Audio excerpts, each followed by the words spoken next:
Welcome back to Learning for the week of April 27th.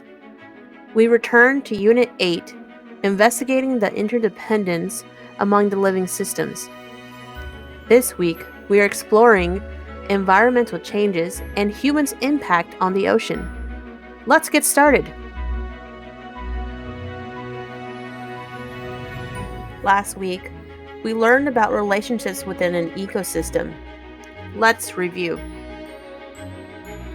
An ecosystem consists of many types of relationships to keep a balance between living and non-living, known as biotic and abiotic factors.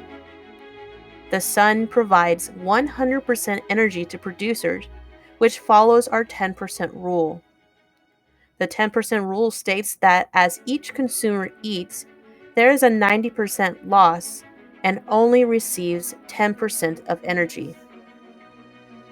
As we go up the trophic pyramid, we see our different types of consumers that follow a food chain to survive. Let's look at this food chain.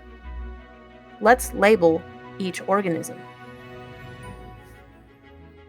The plant is the producer.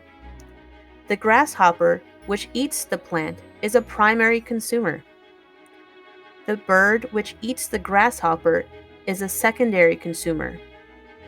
The snake, which eats the bird, is a tertiary consumer. And the owl, who eats the snake, is a quaternary consumer. Among the ecosystem, we can see that an organism's survival is dependent on each other. This is called interdependence. Let's review the types of relationships that we see. A mutualistic relationship benefits both organisms. A commensalism relationship benefits only one, but does not harm the other organism. And parasitism relationship benefits only one at the cost of the other organism. Any change that comes to the system can disrupt the ecosystem's balance and alter the survival rate of many. Now that we've reviewed, let's move on. Next, let's look into what these environmental changes look like. Environmental changes can occur in two ways: short and long-term changes. Short-term environmental change takes place and has immediate effects on survival. Events like floods, tornadoes, volcanic eruptions, oil spills, and hurricanes are short-term environmental changes. With short-term changes, an organism has no time to adapt, so they must move or die. Long-term environmental changes occur over long periods of time, such as years, centuries, or millennia. The changes permanently alter the ecosystem and can cause genetic variation as organisms adapt to their new environment.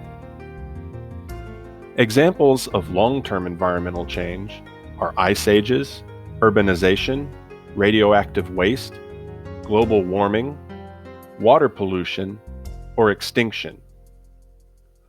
With long-term changes, an organism must adapt to their new environment or become extinct.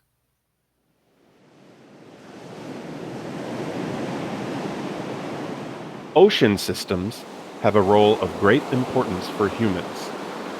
We depend on the ocean for sustenance, such as fish, lobster, and other seafood. We also obtain necessary minerals such as magnesium, sand, and salt from the ocean. The ocean is a source of recreation, such as boating, fishing, and swimming.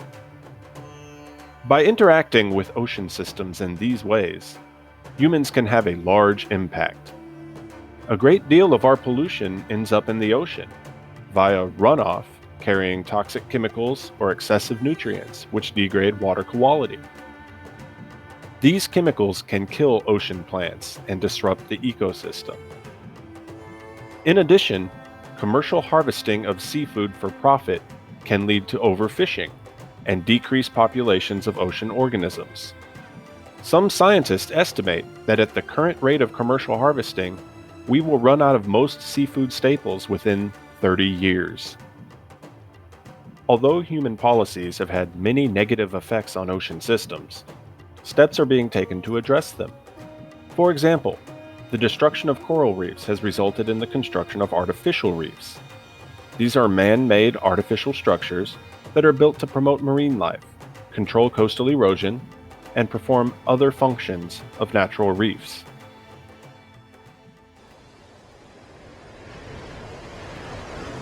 Many changes can happen within a day, week, month, or year. How we choose to adapt to these environmental changes allows us to survive. With each step we take forward, we must remember that we have a role in assuring the balance of the ecosystem.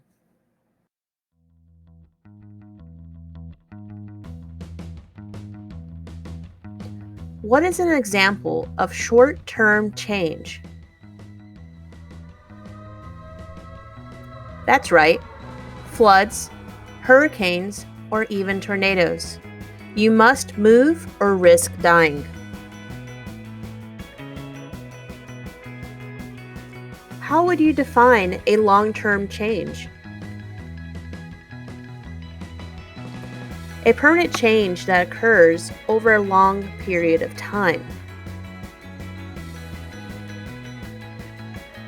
What are some examples of a negative impact humans have had on the ocean?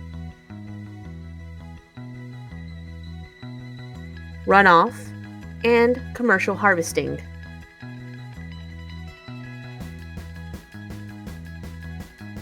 Last one.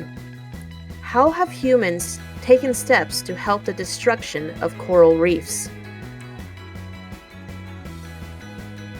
Artificial reefs. Good job today.